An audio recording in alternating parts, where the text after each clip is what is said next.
اسرائیل کی لاٹری نکل آئی، ہزاروں مسلمانوں کا قاتل نیتن یاہو شام پہنچ گیا۔ گولان پہاڑوں پر شامی حدود میں کھڑے ہو کر ویڈیو بنائی، کہا شام میں بشار حکومت کے سقوط سے اسرائیل کو دوام مل گیا۔ اسرائیلی وزیر اعظم نے کہا یہ ہم سب کے لیے تاریخی اور مبارک دن ہے۔ شام میں انقلاب اسرائیل کے حزب اللہ اور ایران کے خلاف سخت حملوں کا نتیجہ ہے۔ بشار حکومت کی اسرائیل کے خلاف مزاحمتی محاذ میں مرکزی حیثیت تھی۔ نیتن یاہو نے شام کے سرحدی علاقے اسرائیل قبضے میں کرنے اور وہاں ایک ملٹری زون قائم کرنے کا اعلان بھی کر دیا۔ Historic day for the Middle East. The collapse of the Assad regime, the tyranny in Damascus offers great opportunity, but also is fraught with significant dangers. This collapse is a direct result of our forceful action against Hezbollah in Iran, Assad's main supporters. It set off a chain reaction of all those who want to free themselves from this tyranny and its oppression. But it also means we have to take action against possible threats. One of them is the collapse of the Separation of Forces Agreement from 1974 between Israel and Syria. This agreement held for 50 years. Last night it collapsed. مشرق وسطی کی بدلتی صورتحال سے بھی آپ کو آگاہ کرتے چلیں۔ شام میں اسد خاندان کے 54 سالہ اقتدار کا سورج غروب ہو گیا ہے۔ بشار الاسد ماسکو پہنچ گئے ہیں، روس نے سیاسی پناہ دے دی ہے۔ شامی باغیوں نے صدارتی محل پر قبضہ کر لیا ہے۔ دمشق کے مرکزی اسکوائر پر ہزاروں افراد کا جشن جاری ہے۔ شہریوں نے حافظ الاسد کا مجسمہ گرا دیا ہے۔ بشار الاسد کے پوسٹرز پھاڑ ڈالے ہیں۔ بشار الاسد کے جانے کے بعد شامی باغی وطن واپس پہنچ گئے ہیں۔ سرکاری ٹی وی اور ریڈیو کی عمارتوں پر بھی قبضہ کر لیا گیا۔ شامی باغیوں نے دمشق پر قبضہ کر لیا۔ صدارتی محل میں گھس گئے۔ سرکاری ٹی وی اور ریڈیو کی عمارتوں پر بھی قبضہ کر لیا۔ شہریوں نے بشار الاسد کے والد حافظ الاسد کا مجسمہ گرا دیا۔ بشار الاسد کے پوسٹرز پھاڑ ڈالے۔ شامی باغیوں نے دمشق میں ایرانی سفارت خانے پر دھاوا بول دیا۔ باغیوں نے اٹلی کے سفارت خانے کا بھی گھیراؤ کیا۔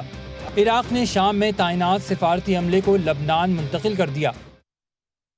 بشار الاسد اور ان کی فیملی شام سے ماسکو پہنچ گئے۔ روس نے انسانی ہمدردی کی بنا پر پناہ دے دی، لیکن فی الوقت وہ منظر عام پر نہیں آئے اور آزادانہ نقل و حرکت نہیں دیکھی گئی۔ حالات سازگار ہونے تک بشار الاسد ماسکو میں قیام کریں گے۔ اس سے قبل بشار الاسد کی طیارہ حادثے میں ہلاکت کی متضاد خبریں سامنے آ رہی تھیں۔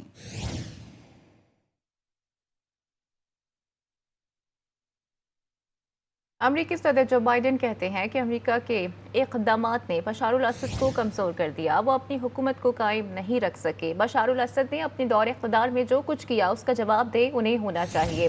جو بائیڈن نے یہ بھی کہا ہے کہ شام میں غیر یقینی صورتحال ہے، باقی گروپ کے کال و فیل کا جائزہ لیا جائے گا۔ اقتدار کی منتقلی کے لیے شامی گروپوں کے ساتھ مل کر کام کریں گے۔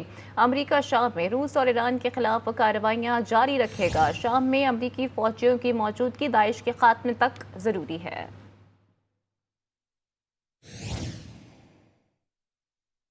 دوسری طرف ڈونلڈ ٹرمپ نے شام کے سابق صدر بشار الاسد کی ناکامی کا ذمہ دار روس کو قرار دیا۔ کہا کہ روس بشار کو بچانے میں مزید دلچسپی نہیں رکھتا۔ روسی صدر ولادیمیر پوٹن کو نشانہ بناتے ہوئے ٹرمپ کا کہنا تھا کہ یوکرین سے جنگ میں 6 لاکھ روسی فوجی ہلاک اور زخمی ہیں۔ انہیں شام سے زیادہ روس کی صورتحال پر توجہ دینے کی ضرورت ہے۔ ٹرمپ نے پوٹن کو یوکرین کے ساتھ جنگ بندی کرنے کے لیے مذاکرات پر بھی زور دیا۔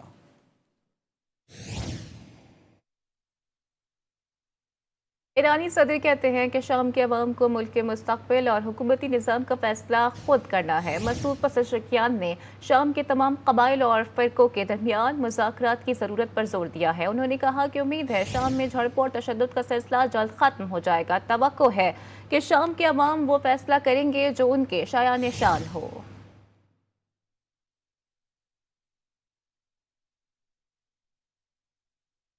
ادھر لبنان میں بھی اسرائیلی فوج کی جارحیت جاری ہے۔ اسرائیلی جنگی جہاز تاحال جنوبی لبنان میں گشت کر رہے ہیں اور رہائشی عمارتوں کو بھی نشانہ بنایا جا رہا ہے۔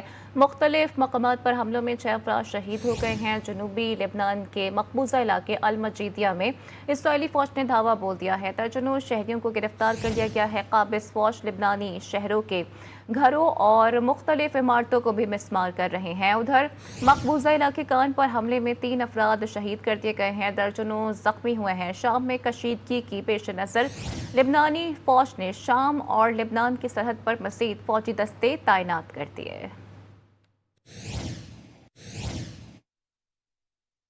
ادھر غزہ میں اسرائیلی فوج کی دہشت گردی نے انسانیت کو شرما دیا۔ مسلسل فضائی اور زمینی حملوں سے فلسطینیوں کی نسل کشی جاری ہے۔ مسیحا بھی اسرائیلی فوج کے نشانے پر ہیں۔ کمال عدوان اسپتال پر مستقل حملے کیے جا رہے ہیں۔ 30 ڈاکٹر اور پیرامیڈکس شہید ہو گئے۔ دیر البلح میں 16، البریج میں 11 فلسطینی شہید کر دیے گئے۔ خواتین اور بچوں سمیت درجنوں زخمی ہوئے۔ شہادتوں کی تعداد 44,708 ہو گئی۔ زخمیوں کی تعداد 1 لاکھ سے زائد۔